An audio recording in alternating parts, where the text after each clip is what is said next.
विठूचा गजर हरिनामाचा झेंडा रोविला.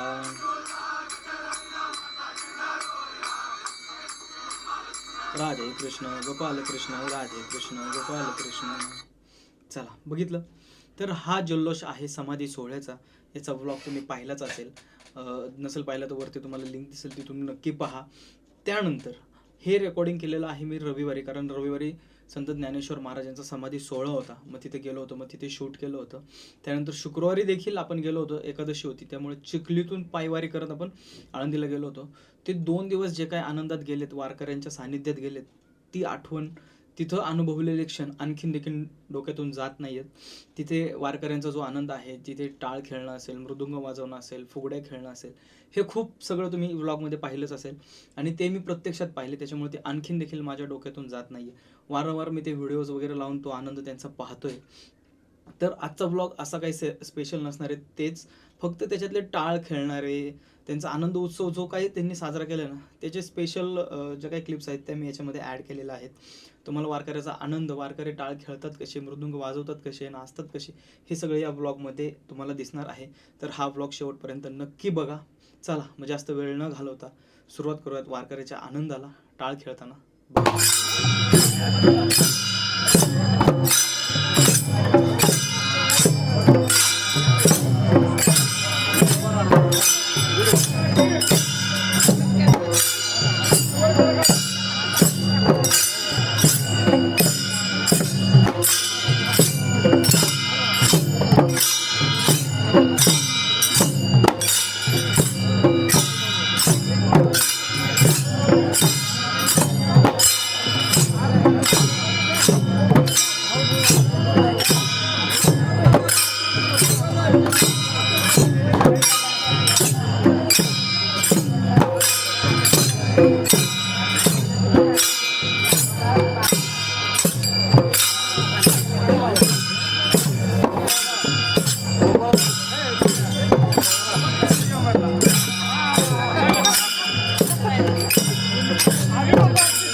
बघतच राहावं असं दृश्य आहे का नाही.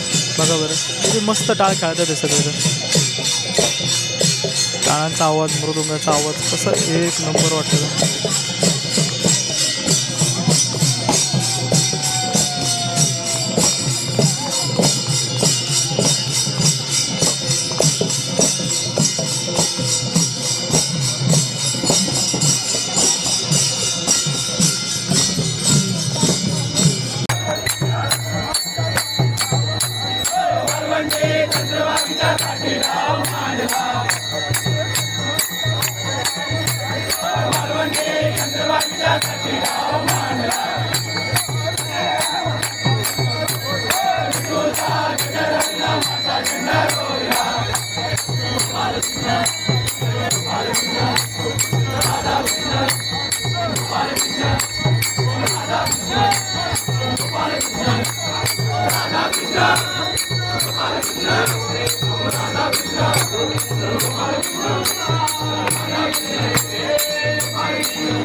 वाटतं का नाही पाहतच राहावं असं.